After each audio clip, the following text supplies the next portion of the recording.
الحمد لله رب العالمين والصلاة والسلام على رسوله الكريم نبينا محمد وعلى آله وأصحابه أجمعين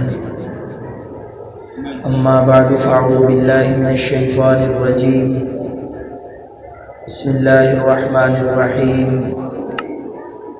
قال تعالى في القرآن المجيد أعوذ بالله من الشيطان الرجيم إن أول بيت وزع للناس للذي ببكة مباركا وهدى للعالمين رب اشرح لي صدري ويسر لي أمري واحلل عقدة من لساني يفقهوا قولي رب زدني علما اللهم إنا نسألك علما نافعا ورزقا طيبا وعملا متقبلا۔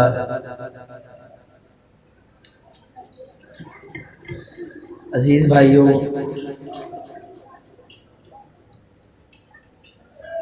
اسلام کے 5 ارکان ہیں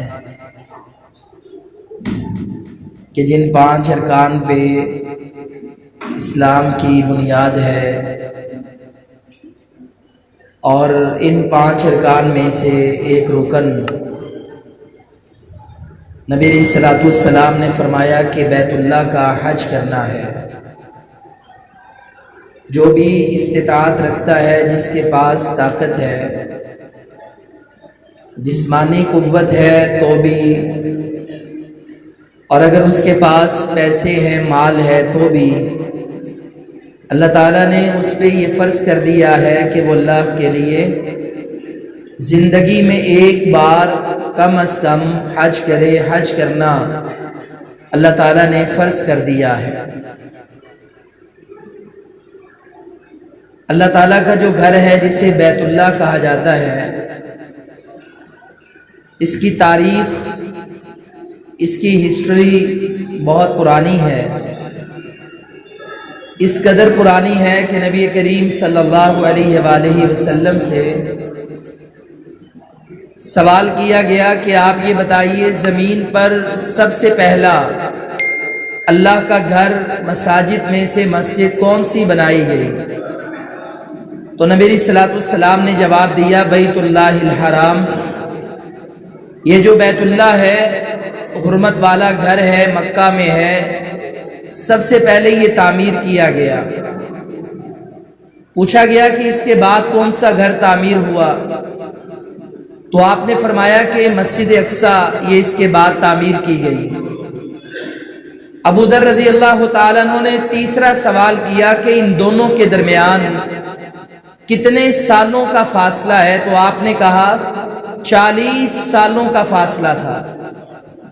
اللہ تعالیٰ نے بیت اللہ کو فرشتوں کے ذریعے تعمیر کروایا، اور یہ زمین کا نصف بنتا ہے، گول دائرہ کوئی لگائے اور سینٹر میں درمیان میں نقطہ لگا دے، تو یہ جو درمیان ہے، یہ نقطہ ہے، یہ بیت اللہ ہے۔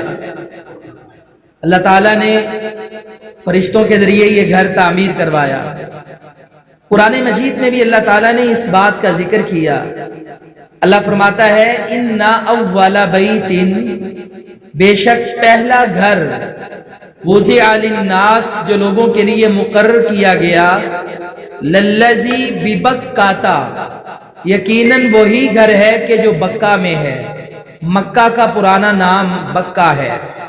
فرمایا مبارکن، وہاں پہ بہت ساری برکتیں ہیں، وَهُدًى لِلْعَالَمِينَ، اور تمام جہانوں کے لیے ہدایت ہے۔ اللہ تعالیٰ کا وہ گھر ہے کہ جہاں پہ برکتیں ہی برکتیں ہیں، کہ جہاں سے انسان کو ہدایت ملتی ہے۔ اللہ فرماتا ہے کہ یہ دنیا میں بننے والا اللہ کا پہلا گھر ہے۔ اللہ تعالیٰ نے فرشتوں کے ذریعے یہ گھر تعمیر کروایا۔ اس کے بعد اس کی تعمیریں نو اللہ تعالیٰ نے ابراہیم علیہ السلام سے کروائی، اور اسماعیل سے۔ ابراہیم علیہ السلام کو اللہ تعالیٰ نے اولاد دی، بیٹا دیا، آزمائش آ گئی۔ اللہ نے کہا کہ یہ اسماعیل اور اس کی ماں اسماعیل، یہ دونوں ہی آپ فلسطین سے اٹھائیں اور بیت اللہ میں لے کر چلے جائیں۔ آپ اللہ تعالیٰ کے حکم سے دونوں کو لے کر سفر کرتے ہوئے یہاں پہ پہنچے۔ لیکن اس وقت بیت اللہ کا نام و نشان بھی نہیں تھا، یہاں پہ انسان بھی نہیں تھے۔ وہ اللہ تعالیٰ نے گھر بنایا، بعد میں کیا تبدیلیاں آئیں کہ انسان بھی گئے اور یہ گھر کے ظاہری طور پہ نشانات بھی ختم ہو گئے۔ انسان تو دور کی بات، وہاں پر کوئی پودا بھی نہیں تھا، درخت بھی نہیں تھا، کیونکہ وہ زمین زراعت کے قابل نہیں ہے۔ اللہ رب العالمین سے کہا یا اللہ کہ میں انی اسکنت من ذریتی بواد غیر ذی زرع، یا اللہ میں اپنی اولاد کو یہاں پر لے کر آیا ہوں، ایسی جگہ پہ چھوڑ کے جا رہا ہوں کہ جہاں پہ بالکل ویرانی ہے، بے آباد زمین ہے، لیکن یا اللہ ایک بات ہے، عند بیتک المحرم، یہاں پہ تیری حرمت والا گھر موجود ہے اور میں یہاں پر اپنی اولاد کو چھوڑ کے جا رہا ہوں۔ بی بی نے کہا ابراہیم یہاں پہ دنیا کا کوئی آسرا نہیں ہے، پانی کا نشان بھی نہیں ہے، پانی ہوتا تو لوگ یہاں پر آباد ہوتے، یہاں پہ کوئی کنواں، کوئی نہر، کوئی ندی نالا بھی نہیں ہے، آپ ہمیں کس کے سپرد کر کے جا رہے ہیں اور کس کے حکم پر؟ آپ نے کہا کہ میں اللہ کے حکم پہ یہ سب کر رہا ہوں۔ تو ماں اسماعیل کی کہنے لگی رضیت باللہ، اگر یہ اللہ کے حکم پر ہے تو میں اپنے اللہ پہ راضی ہوں۔ اللہ تعالیٰ نے وہاں پہ پانی کی جب ضرورت پڑی تو بیٹا تڑپنے لگا پیاس سے، ابراہیم وہاں سے چلے گئے۔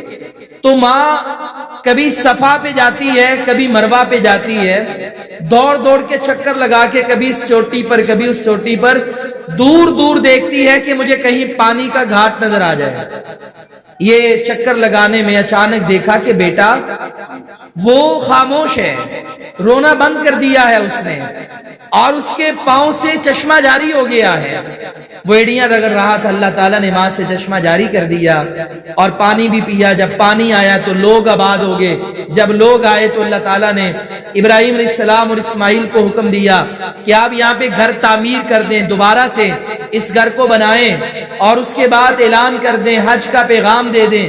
تو یہاں سے اللہ تعالیٰ نے دوبارہ اس گھر کو آباد کیا، اور نبی کریم صلی اللہ علیہ وسلم فرماتے ہیں کہ یہ پانی کا چشمہ جاری ہوا جسے زمزم کہا جاتا ہے۔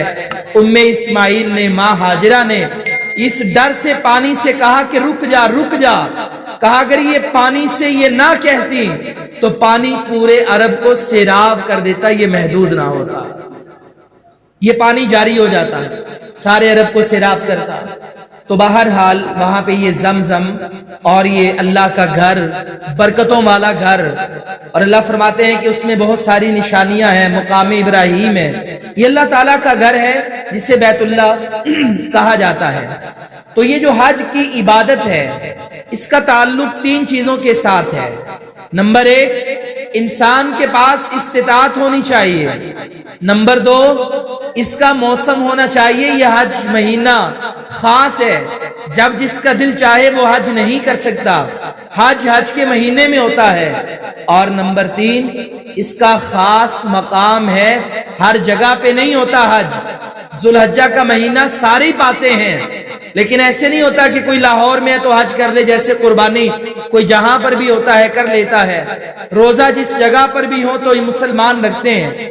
حج کے لیے وہ جگہ بھی ہونی ضروری ہے، بیت اللہ، وہ حرم اور وہاں کے سارے لوازمات، موسم بھی ہونا ضروری ہے کہ وہ مہینہ ہو، اور جو دن اور اوقات اللہ کے رسول علیہ السلام نے بتائے وہ بھی ہونا ضروری ہے۔ اللہ تعالیٰ نے اس کی بھی تاریخ بیان فرمائی، فرمایا وَإِذْ يَرْفَعُ إِبْرَاهِيمُ الْقَوَاعِدَ، کہ جب ابراہیم علیہ السلام اٹھا رہے تھے بنیادیں۔ یہ عام طور پہ اردو اور عربی پڑھنے والے ایک لفظ پڑھتے ہیں قاعدہ، نورانی قاعدہ بھی کہا جاتا ہے، قاعدہ بنیاد کو کہا جاتا ہے۔ کہتے ہیں کوئی اصول قاعدہ ہے تمہارے پاس، یعنی کوئی بنیاد، قواعد بنیادیں۔ کہا کہ جب ابراہیم اور اسماعیل اللہ نے ان کو حکم دیا تو یہ بنیادیں اٹھا رہے تھے، من البیت، بیت اللہ کی، اللہ کے گھر کی، و اسماعیل، اور اسماعیل بھی ابراہیم کے ساتھ تھے، اللہ کا گھر تعمیر کر رہے ہیں۔ اللہ سے کیا کہہ رہے ہیں؟ ربنا، اے ہمارے رب، تقبل منا، تو ہم سے قبول فرما، انکا انت السمیع العلیم، بے شک تو ہی بہت سننے والا بہت جاننے والا ہے۔ یہ بات اس لیے فرمائی کہ عبادات کرنے والے تو عبادات کر لیتے ہیں، پیسہ خرچ کرنے والا اللہ کے راستے میں روپیہ پیسہ خرچ کر لیتا ہے، لیکن اگر یہ قبول نہ ہو تو انسان کسی کام کا نہیں رہتا۔ عمرہ کرنے والے عمرے بھی کر آتے ہیں، حج کرنے والے حج کر کے حاجی اور الحاج اس کے سابقے لاحقے بھی نام کے ساتھ لگا لیتے ہیں، لیکن اگر یہ حج قبول نہیں ہوا تو یہ ساری عبادت، ریاضت، پیسہ، روپیہ سب ضائع ہو گیا۔ ابراہیم اور اسماعیل اتنی محنت کر رہے ہیں، باپ اور بیٹا دونوں اللہ کے نبی پیغمبر ہیں، اور عظمت اور شان بھی بڑی ہے، لیکن اللہ سے کہتے ہیں یا اللہ یہ کام میں نے کر لیا ہے، اب تو اسے قبول فرما لے۔ ہمیں پیغام کیا دیا؟ ہم نیکی کا کوئی بھی کام کریں اس میں ریاکاری نہیں ہونی چاہیے، دکھلاوا نہیں ہونا چاہیے، اس کا اجر بندے نے اللہ سے لینا ہے۔ ہر کام کر کے بندہ کہ یا اللہ یہ تیری رضا کے لیے تو اسے قبول فرما لے۔ دنیا والے قبول کرتے ہیں مگر صلہ نہیں دے سکتے، اگر اللہ کی بارگاہ میں قبول ہو گیا تو اس سے بہتر کائنات میں کوئی صلہ دینے والا نہیں ہے، اس سے بہتر اعمال کا اور نیکیوں کا کوئی اجر اور بدلہ دینے والا نہیں۔ یہ اس گھر کی تاریخ ہے۔ ابراہیم علیہ السلام نے گھر بنا دیا بیت اللہ، اللہ تعالیٰ نے اعلان کیا ابراہیم آپ اس گھر کے لیے اعلان کر دیں، آپ اذان دے دیں، آواز لگا دیں، منادی کر دیں کہ لوگوں آؤ میں نے اللہ کا گھر بنا دیا ہے، آؤ سارے حج کے لیے تشریف لے آؤ۔ ابراہیم علیہ السلام نے کہا یا اللہ میں ادھر بیت اللہ میں ہوں، مکہ میں ہوں، میری آواز دنیا میں کہاں تک جائے گی، کیسے جائے گی؟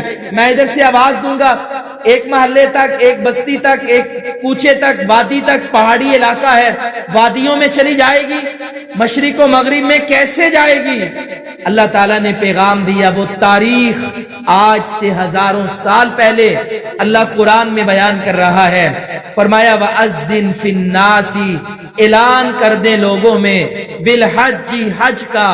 ابراہیم آپ یہ نہ گھبرائیں آواز کیسے جائے گی، آپ کا کام ہے پہاڑ پہ کھڑے ہو جائیں اور آواز دے دیں لوگوں آؤ اللہ کے لیے حج کرنے کے لیے۔ یَأْتُوکَ رِجَالًا، اللہ تیری آواز دنیا کے کونے کونے تک پہنچا دے گا۔ یہ انسانوں کے کانوں میں آواز پہنچانا اللہ کا کام ہے۔ دیکھتا یَأْتُوکَ رِجَالًا، پیدل چلنے والے دوڑتے ہوئے پیدل ہی آئیں گے اس گھر میں، وَعَلَىٰ كُلِّ ضَامِرٍ، اور اگر کسی کے پاس لاغر سواری بھی ہوئی وہ بھی چلتا ہوا آئے گا۔ فرمایا یاتینا من کل فج عمیق، دنیا کی تانگ گلیوں اور راستوں میں بھی اگر لوگ ہوئے ابراہیم تیری آواز سن کر سارے کے سارے حج کرنے کے لیے آ جائیں گے۔ آج آپ دیکھ لیں کہ ابراہیم علیہ السلام کی یہ حج کی جو صدا ہے، دنیا میں بڑے بڑے اجتماع ہوتے ہیں، بڑے بڑے ایونٹس ہوتے ہیں، سیمینار ہوتے ہیں، مگر دنیا میں حج سے بڑا ایونٹ کوئی بھی نہیں کر سکتا۔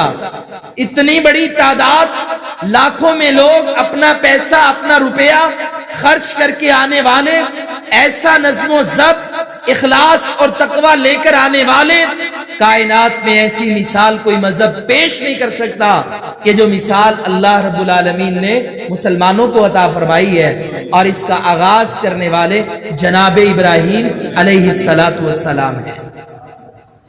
اب یہ جو حج ہے اس کی اہمیت کا اندازہ تو ہمیں ان آیات سے ہو گیا کہ یہ کتنا پرانا گھر ہے، کب سے اللہ تعالیٰ نے حج شروع کیا ہے۔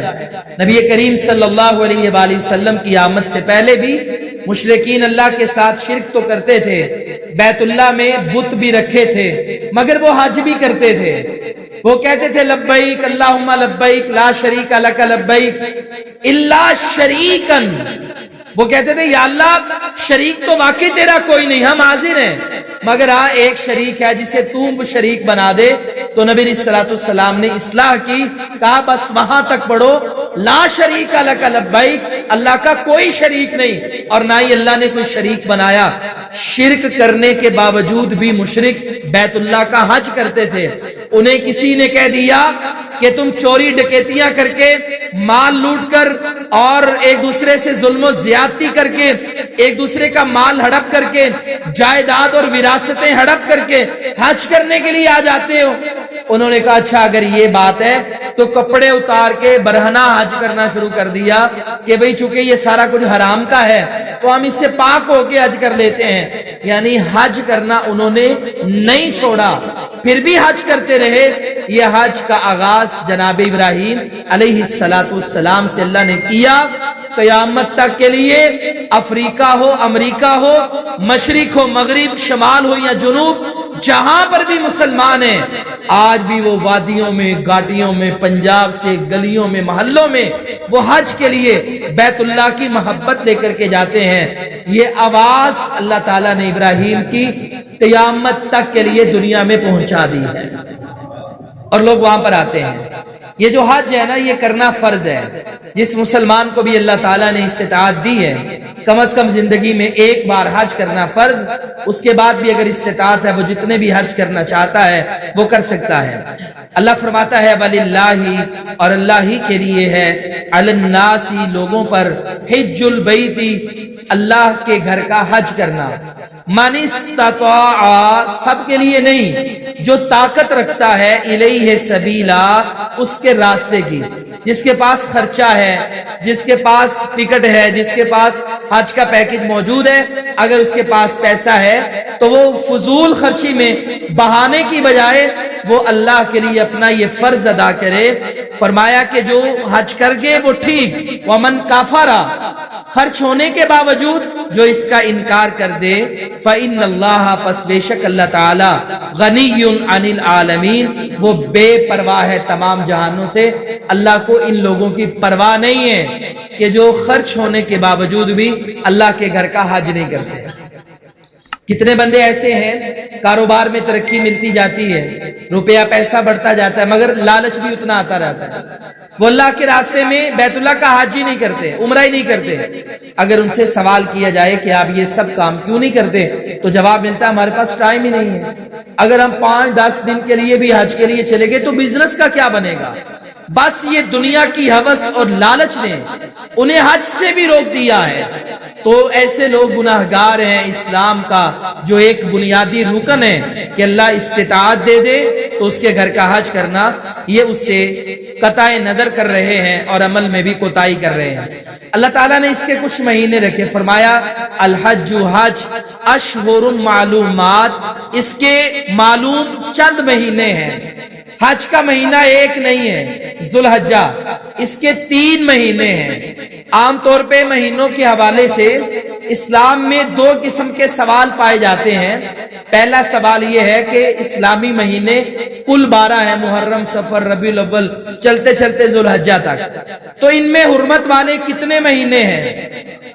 حرمت والے 4 مہینے ہیں، 3 لگاتار ہیں، ذو الحجہ، ذو القعدہ، ذو الحجہ اور محرم، اور ایک آگے رجب جو پچھلا مہینہ ہم نے گزار دیا۔ اب ہم شعبان میں ہیں، اگلا مہینہ کون سا ہوگا؟ رمضان کا۔ تو یہ 4 مہینے حرمت والے ہیں۔ حج کے 3 مہینے ہیں، شوال، ذو القعدہ اور ذو الحجہ۔ ذو الحجہ کے 10 دن، یہ 3 مہینوں کو کہا جاتا ہے حج کے مہینے۔ یعنی کوئی بندہ بھی اگر وہ نیت کر کے حج کا ارادہ کر کے جانا چاہے تو وہ یہ نہیں کر سکتا کہ وہ رمضان میں ہی ارادہ کر کے نکل پڑے کہ میں جب حج کے لیے جا رہا ہوں، نہیں، کیونکہ ابھی رمضان دور ہے، ابھی پیچھے شعبان دور ہے، ابھی حج کے مہینے آئے نہیں ہیں۔ شوال سے بندہ حج کا ارادہ کر کے اس کی نیت باندھ کر سفر کرنا، تیاری کر کے شروع کر سکتا ہے۔ شوال، ذو القعدہ اور ذو الحجہ، ان 3 مہینوں کو حج کے مہینے کہا جاتا ہے کہ جس میں انسان تیاری کرتا ہے اور اپنے سفر کا آغاز کرتا ہے۔ فرمایا فمن فرض فیہن الحج، پس جس پر بھی حج فرض ہو جائے، جو بھی حج فرض کر لے کہ میں نے، میرے پاس طاقت ہے اور میں ان مہینوں میں جاؤں گا، جا کے حج کروں گا، میں شوال میں پہلی فلائٹوں میں جاؤں، یا میں ذو القعدہ میں درمیان میں جاؤں، یا میں ذو الحجہ اینڈ پہ جاؤں، تو جس نے بھی ارادہ کر لیا اللہ کہتا ہے وہ جائے، وہ جا کے حج کرے، لیکن ہونا کیا چاہیے؟ فلا رفث ولا فسوق ولا جدال فی الحج، تو حج کرتے ہوئے نہ کوئی گناہ ہوگا، نہ کوئی جھگڑا ہوگا، نہ ہی کوئی نفسانی خواہشات، کوئی ایسے معاملات وہاں پہ ہوں گے۔ فرمایا وما تفعلوا من خیر، تم جو بھی نیکی کا کام کرتے ہو، یعلمہ اللہ، تمہیں بتانے کی ضرورت نہیں ہے، تمہیں پھول پہنا کر بینر لگا کر بتانے کی ضرورت نہیں ہے کہ میں اب حج پہ چلا گیا اور اب حج سے آ گیا ہوں۔ فرمایا اللہ تعالیٰ اس کو جانتا ہے، جو بھی تمہارا عمل ہے وہ اللہ کے علم میں ہے۔ فرمایا وَتَزَوَّدُوا، تم زاد راہ لیا کرو، فَإِنَّ خَيْرَ الزَّادِ التَّقْوَىٰ، پس بے شک بہترین زاد راہ وہ بچنا ہے سوال کرنے سے۔ بہت سارے لوگ حج کے لیے جاتے تھے، ان کے پاس وسائل نہیں ہوتے تھے، ویسے چلے جاتے تھے اور وہاں پہ جا کے وہ ایک دوسرے سے مانگتے تھے، بھیک مانگ کے گزارا کرتے تھے۔ تو اللہ نے کہا نہیں، بہترین زاد راہ ہے کہ بندہ اپنا سامان لے کر کے جائے تاکہ سوال کرنے سے بچے، اور اس کا دوسرا مطلب یہ ہے کہ تقویٰ یہ بہترین زاد راہ ہے کہ انسان حج پر جائے اور تقویٰ اللہ کا ڈر زیادہ پیدا ہو جائے۔ فرمایا واتقونی یا اولی الالباب، اور اے عقلوں والوں مجھ ہی سے ڈرو۔ نبی کریم صلی اللہ علیہ وسلم نے حضرت ابو ہریرہ رضی اللہ عنہ سے مروی ہے، آپ نے ایک دن خطبہ دیا، آپ نے کہا لوگوں ایک بات یاد رکھنا، اللہ تعالیٰ نے تم پر حج کرنا واجب کر دیا ہے، فرض کر دیا ہے۔ ایک آدمی نے سوال کیا آفی کل آمین یا رسول اللہ صلی اللہ علیہ وسلم، اللہ کے نبی ہر سال فرض ہو گیا؟ نبی علیہ الصلوۃ والسلام خاموش رہے۔ اس نے دوبارہ کہا اللہ کے نبی ہر سال فرض ہو گیا؟ 3 بار اس نے کہا، نبی علیہ الصلوۃ والسلام خاموش رہے۔ آپ تھوڑی دیر گزری، آپ نے کہا وہ سوال کرنے والے، ان کا نام تھا حضرت اقرع بن حابس رضی اللہ تعالیٰ عنہ۔ آپ نے کہا وہ سوال کرنے والے کدھر ہیں؟ آپ نے کہا اللہ کے بندو تم یہ سوال کر رہے تھے کیا ہر سال؟ کیا ہر سال؟ کہا اگر میں جواب میں کہہ دیتا نعم، ہاں ہر سال فرض ہو گیا، کہا ساری دنیا مشقت میں پڑ جاتی، جس کے پاس بھی طاقت ہے اللہ ہر سال اس پر حج کرنا فرض کر دیتا۔ لیکن کہا نہیں، میں نے یہ نام نہیں کہا۔ آپ نے کہا سوال کرنے سے بچو، زندگی میں ایک بار کم از کم جس کے پاس طاقت ہے وہ ایک بار حج لازمی کرے گا، اس کے بعد اس کی مرضی ہے وہ کرے یا نہ کرے، اس کا فریضہ ادا ہو جائے گا۔ یہ حج کتنا اہمیت کا حامل ہے، کتنی فضیلت ہے اس کی بہت ساری احادیث ہیں۔ حضرت ابو ہریرہ رضی اللہ تعالیٰ عنہ سے مروی ہے، نبی کریم صلی اللہ علیہ وسلم سے پوچھا گیا کہ آپ یہ بتائیے ای الاعمال افضل، سب سے بہترین اعمال اللہ کے نزدیک کون ہیں، کون سے ہیں؟ آپ نے کہا الایمان باللہ ورسولہ، اللہ اور اس کے رسول پر ایمان لانا یہ سب سے بڑا عمل ہے۔ ہم سب کا ایمان ہے، ہم اللہ کو رب مانتے ہیں اور نبی کریم صلی اللہ علیہ وسلم کو اللہ کا آخری رسول مانتے ہیں۔ کہا یہ ایمان؟ پوچھا کہ اللہ کے نبی اس کے بعد؟ آپ نے کہا الجہاد فی سبیل اللہ، اللہ کے راستے میں جہاد کرنا، یہ اس کے بعد۔ پھر پوچھا گیا اللہ کے نبی اس کے بعد؟ آپ نے کہا الحج مبرور، کہا کہ جو مبرور حج ہے وہ اس کے بعد سب سے زیادہ فضیلت والا عمل ہے۔ اب یہ حج مبرور کیا ہے؟ ایسا حج کہ جو انسان تقوی سے کرے، ایمانداری سے کرے، ایسا حج کہ جس میں حج کے تمام لوازمات پائے جائیں، اللہ رب العالمین اس حج کو مبرور قرار دیتا ہے، یعنی وہ حج اللہ کی بارگاہ میں قبول ہو چکا ہے۔ اب یہ جو حج مبرور ہے جو بندہ کر لے، اس کا فائدہ کیا ہے؟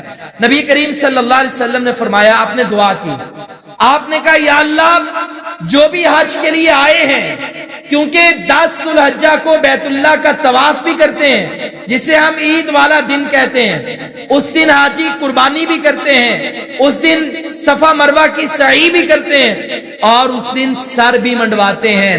نبی علیہ الصلوۃ والسلام نے کہا یا اللہ تو سر منڈوانے والوں کو، ٹینڈ کروانے والوں کو یا اللہ تو معاف کر دے. ایک بار آپ نے کہا. پھر کہا اللہ تعالیٰ تو ٹنڈ کروانے والوں کو یعنی جو سارا سر منڈوا دیں انہیں معاف کر دے. 3 بار آپ نے کہا. صحابہ کرام نے کہا اللہ کے نبی المقصرین، کیا جو ٹنڈ نہ کروائے لیکن بال چھوٹے چھوٹے کروا لے، کیا اس کے لیے بھی آپ نے 4تھی بار اس کے لیے بھی دعا کر دی یا اللہ جو ٹنڈ نہ کروائے بال چھوٹے کروا لے حجامت بنوا لے تو اس کو بھی معاف فرما دے. اب جو بندہ حج کرتا ہے اللہ کے رسول علیہ السلام نے اس کے لیے مغفرت کی دعا فرمائی. میں آپ کے لیے دعا کر دوں کہ اللہ تعالیٰ آپ کو معاف کر دے تو یہ کتنی خوشی کی بات ہے کہ ہم ایک دوسرے کے لیے دعا کریں. اور جس کے لیے اللہ کے رسول صلی اللہ علیہ وسلم نے دعا کی یا اللہ تو یہ کام کرنے والوں کو معاف کر دے، اس میں شک نہیں ہے اللہ کے رسول علیہ السلام کی دعا اللہ تعالیٰ نے قبول فرما لی ہے. تو یہ آپ کی ایک تو مغفرت کی دعا ہو گئی حاجیوں کے لیے.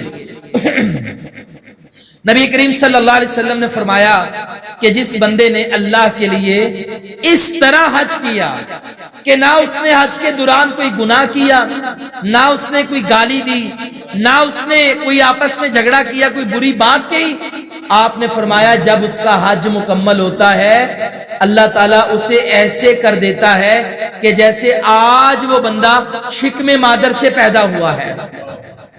اب یہ ہمارے پاس ایک ایسا کیا موقع ہے، وائٹ بورڈ ہے نا، اس پہ لکھا جاتا ہے، استاد لکھتا ہے. اب وائٹ بورڈ پہ لکھنے کے بعد یہ آپشن موجود ہے کہ آپ اس وائٹ بورڈ کو صاف کر دیں، مٹا دیں، جیسے پہلی حالت میں تھا ویسے لے آئیں. اب ہم بھی یہ بات سوچیں کہ ہمارے برائیوں کے جو نامہ اعمال ہیں، جو ہم برے کام کر کے جو ہم نے نامہ اعمال کالے کر لیے ہیں، کیا یہ کالے دوبارہ سفید ہو سکتے ہیں؟ اللہ کے رسول علیہ السلام نے کہا ہاں، جو بندہ بھی حج کرتا ہے صحیح طریقے سے اللہ اس کا حج قبول کر لیتا ہے، وہ ایسے ہو گیا جیسے آج ہی پیدا ہوا ہے، یعنی اللہ اس کا گناہوں کا رجسٹر بالکل صاف کر دیتا ہے، کوئی گناہ باقی نہیں رہتا. یہ ہے حج مبرور، پاک صاف ہونا گناہ سے، پاک صاف ہو جانا گناہوں کے معاملات سے، جس کا حج اللہ تعالیٰ قبول کر لیتا ہے. حضرت عائشہ رضی اللہ تعالیٰ عنہ نے سوال کیا کہ اللہ کے رسول علیہ السلام سے خواتین کے بارے میں انہوں نے اپنی بات کی. کہ اللہ کے نبی علیہ السلام آپ ہمیں ایک بات بتائیے کہ کیا ہم بھی آپ کے ساتھ جہاد میں جائیں، غزوات میں جائیں، غزووں میں شریک ہوا کریں؟ تو نبی کریم صلی اللہ علیہ وسلم نے فرمایا تم لوگوں کے لیے سب سے عمدہ اور سب سے بہتر مناسب جہاد اگر ہے وہ اللہ کے لیے حج کرنا ہے. خواتین کا جہاد اللہ تعالیٰ نے حج بنا دیا. جن لوگوں نے حج کیا ہے وہ جانتے ہیں کہ یہ حج کوئی عام کوئی معمولی عبادت نہیں ہے. جسمانی اعتبار سے، پیسوں کے لحاظ سے، اور پھر وہاں پر انسان کس طرح دنیا سے بے نیاز ہو کر اور بے غور و فکر ہو کر ہر دنیا کے غم اور فکر سے نجات حاصل کر کے کس طرح بندہ عبادت میں یہ جو دن گزارتا ہے. تو آپ نے فرمایا خواتین سے کہ یہ تمہارا حج ہی تمہارا جہاد ہے. حضرت عائشہ فرماتی ہیں کہ جب سے میں نے رسول اللہ صلی اللہ علیہ وسلم سے یہ بات سنی تب سے لے کر بعد تک میں نے کبھی حج چھوڑنے والی نہیں تھی. ہر موسم میں، ہر سال میں اللہ کے گھر کا حج کرنے کے لیے ضرور جاتی. ساری زندگی آپ کا یہ معمول رہا کیونکہ یہ کتنا بڑا اجر تھا. پہلی بات تو یہ تھی کہ یہ خواتین کا جہاد ہے، اور دوسری بات کہ اللہ تعالیٰ حج کرنے کے بعد بندے کو ایسے کر دیتا ہے کہ جیسے آج ہی یہ پیدا ہوا، اس پر کوئی گناہ ہی نہیں ہے. حضرت عمر رضی اللہ تعالیٰ عنہ سے مروی ہے کہ رسول اللہ صلی اللہ علیہ وسلم نے فرمایا کہ حج اور عمرہ مسلسل کیا کریں. اللہ تعالیٰ نے جسے توفیق عطا فرمائی ہے، آؤٹنگ کے لیے لوگ جاتے ہیں، پکنک منگانے کے لیے بڑے بڑے لاکھوں روپے لگا دیتے ہیں تاکہ وہ عمرہ کریں، وہ حج کریں. آپ نے کہا ایک حج سے لے کر دوسرے حج تک بندے نے حج کیا، وہ پاک ہو گیا گناہوں سے. اب زندگی میں دوبارہ حج کرتا ہے، اللہ پچھلے حج سے لے کر اس حج تک سارے گناہوں کو معاف کر دیتا ہے. کہا عمرہ کریں، تابعوا بین العمرہ، عمرہ کیا کریں۔ آپ نے ایک عمرہ کیا، زندگی میں آپ کو جب دوسرا کبھی موقع ملتا ہے وہ عمرہ آپ کرتے ہیں تو اللہ تعالیٰ پچھلے عمرے سے لے کر اس عمرے تک اللہ بندے کے سارے گناہ معاف کر دیتا ہے۔ اب یہ کتنی بڑی بات، کتنا بڑا اعزاز ہے۔ یہ کوئی 60 70 80 ہزار روپے، لاکھ روپے لگا کر یا اس سے زیادہ پیسے خرچ کر کے اگر اللہ نے توفیق دی ہے بندہ یہ کام کر لے اور اس کے عوض میں اللہ گناہوں کو معاف کر دے، یہ اسلام کا ایک بنیادی رکن ہے جس کی ادائیگی بھی ہو جائے گی، فریضہ بھی ادا ہو جائے گا، اور اس کے بدلے میں اللہ تعالیٰ ہمارا نامہ اعمال بھی پاک صاف کر کے ہمارے ہاتھ میں دے دے گا، اللہ سارے گناہ ہمارے معاف فرما دے گا۔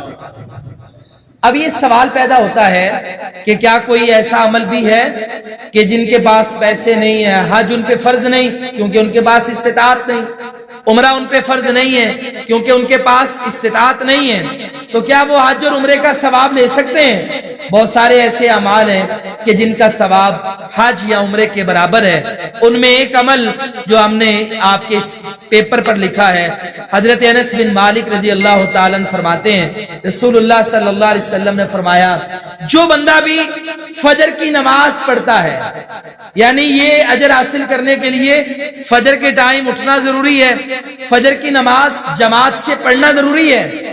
آپ نے کہا جو فجر کی نماز پڑھتا ہے جماعت کے ساتھ وہاں پر بیٹھ جاتا ہے، بیٹھے بیٹھے اللہ کا ذکر کرتا ہے، اتنا ذکر کرتا ہے کہ سورج طلوع ہو جاتا ہے، تقریباً 1.25 گھنٹہ بنتا ہی ہے اللہ کا ذکر کرنا، سورج طلوع ہو گیا، پھر وہ بندہ 2 رکعتیں پڑھ کر پھر مسجد سے نکلتا ہے، اللہ تعالیٰ اسی وقت اس بندے کو ایک مکمل حج اور ایک مکمل عمرے کا ثواب عطا کر دیتا ہے۔ نبی کریم علیہ السلام نے دوبارہ کہا تامتن تامتن تامتن، میری اس بات کو معمولی نہ سمجھنا، اسے معمولی سمجھ کر عمل سے باہر نہ کرنا، مکمل حج مکمل عمرہ 3 بار کہا، اللہ پورے حج اور پورے عمرے کا بندے کو ثواب عطا کر دیتا ہے۔ اب اس کا یہ مطلب نہیں ہے کہ بندہ موٹر سائیکل چلاتا ہو، رکشہ چلاتا ہو اور پیچھے لکھا ہو جناب حاجی فلاں صاحب۔ کوئی بندہ پوچھے آپ نے حج کیا؟ کہیں جی ہم مولوی صاحب سے سن کے آئے ہیں تو میں نے تو آج فجر کے بعد حج کر لیا ہے۔ یہ ہے حج کا ثواب۔ کیا ہے حج کا؟ یعنی گناہوں کی معافی، بخشش، اللہ کی رحمت، برکت، یہ جو چیزیں اللہ نے حج میں بندے سے وعدہ کی ہیں یہ بندے کو اللہ تعالیٰ عطا فرماتا ہے۔ اس کا قطعاً یہ مطلب نہیں ہے کہ بندہ یہ کام کرتا رہے اور اس کا فریضہ ادا ہو جائے گا۔ جس پر استطاعت ہے اور حج کا فریضہ عائد ہے اسے وہ کام کرنے سے ہی یہ فریضے کی ادائیگی کا ثواب ملے گا، اس کا فریضہ ادا ہوگا۔ البتہ یہ کام کرنے سے کہ بندہ روزانہ فجر کے ٹائم اٹھے، جماعت سے نماز پڑھے، قرآن کی تلاوت کرے، مسجد میں اسی جگہ پہ بیٹھا رہے، 1.5 گھنٹے کی یہ ایکسرسائز ہے، اور پھر وہاں سے 2 رکعتیں پڑھ کے سورج طلوع ہونے کے بعد جو اشراق کی رکھتے ہیں وہ پڑھ کے بندہ مسجد سے نکلے تو اللہ تعالیٰ ایک مکمل حج اور ایک مکمل عمرے کا بندے کو ثواب عطا کرتا ہے۔ اب یہاں پر بہت سارے لوگ یہ سوال کرتے ہیں کہ یہ چھوٹا سا کام کرنے پہ اللہ تعالیٰ بندے کو اتنا بڑا اجر عطا کر دیتا ہے۔ تو پہلی بات تو یہ ہے کہ رسول اللہ صلی اللہ علیہ وسلم کی حدیث مبارکہ پر ہمارا ایمان، یقین اور اعتماد ہے۔ دوسری بات یہ ہے کہ یہ ثواب آپ نے دینا ہے، یہ ثواب آپ نے دینا ہے۔ یہ کس نے دینا ہے؟ وہ اللہ سب کو سب کچھ عطا کر دے، ساری دولتیں، سارے ثواب، ساری جنتیں عطا کر دے، وہ کہتا ہے میرے خزانے میں بس اتنی کمی ہوتی ہے جتنا تم میں سے کوئی بندہ سوئی سمندر میں ڈال کے نکالتا ہے۔ اس قطرے کا جتنا اس نے سمندر کا نقصان کیا اللہ کے خزانوں سے اتنی کمی بھی نہیں ہوتی۔ تو یہ اتنا بڑا اجر، یہ ثواب عطا کرنا، یہ اللہ رب العالمین کا کمال اور اس کی عطا ہے۔ 2-3 باتیں بڑی ضروری ہیں اس موضوع سے، چونکہ ہمارے اس صفحے میں گنجائش باقی نہیں تھی تو وہ آپ زبانی سماعت کر لیں۔ پہلی بات تو یہ ہے کہ اگر کسی کے پاس حج کرنے کی استطاعت تھی مگر اس کا روڈ ایکسیڈنٹ ہو گیا یا وہ ایسا بیمار ہو گیا کہ اس کے کمر کا مسئلہ ہے، ٹانگ کا مسئلہ ہے، کوئی ایسا مسئلہ ہے کہ وہ سفر نہیں کر سکتا، حج نہیں کر سکتا، یا بندہ ہی فوت ہو گیا حج نہ کر سکا، تو اس کے لیے اس کے لواحقین میں سے کوئی بندہ اس کے بدلے کا حج ادا کر سکتا ہے، لیکن اس کے لیے ضروری ہے کہ پہلے بندے کا اپنا حج ادا ہو۔ نبی کریم علیہ الصلوۃ والسلام طواف کر رہے ہیں تو آپ نے دیکھا ایک بندہ کہہ رہا ہے لبیک اللہم لبیک لبیک عن شبرما، یا اللہ میں شبرما کی طرف سے حاضر ہوا ہوں، یعنی نیت کر رہے ہیں نا، چونکہ حج کی نیت اور عمرے کی نیت زبان سے ہوتی ہے، یہ واحد نیت ہے جو زبان سے جس کے الفاظ ہیں، باقی ساری نیتوں کا تعلق دل سے ہوتا ہے۔ آپ علیہ الصلوۃ والسلام نے تعجب سے پوچھا یہ شبرما کون ہے؟ آپ ہیں شبرما؟ کہا نہیں اللہ کے نبی وہ فوت ہو گیا ہے، اس کی طرف سے حج کرنے آیا ہوں۔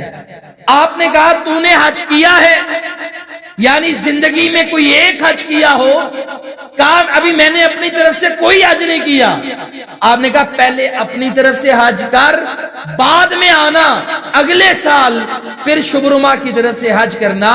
تو ہمیں یہ پیغام دیا کہ بیٹا بیٹی، کوئی ماں باپ کا بہن بھائی کا جس کی استطاعت تھی، حج اس پہ فرض تھا مگر کسی شرعی عذر کی وجہ سے وہ نہ کر سکا یا نیت کی اور وہ فوت ہو گیا، اسے زندگی میں موقع نہ ملا، تو اس کا حج بدل یا عمرہ بدل کا ہو سکتا ہے۔ شرط یہ ہے کہ یہ حج یا عمرہ کرنے والا پہلے اپنا حج اور پہلے اپنا عمرہ کر کے آئے۔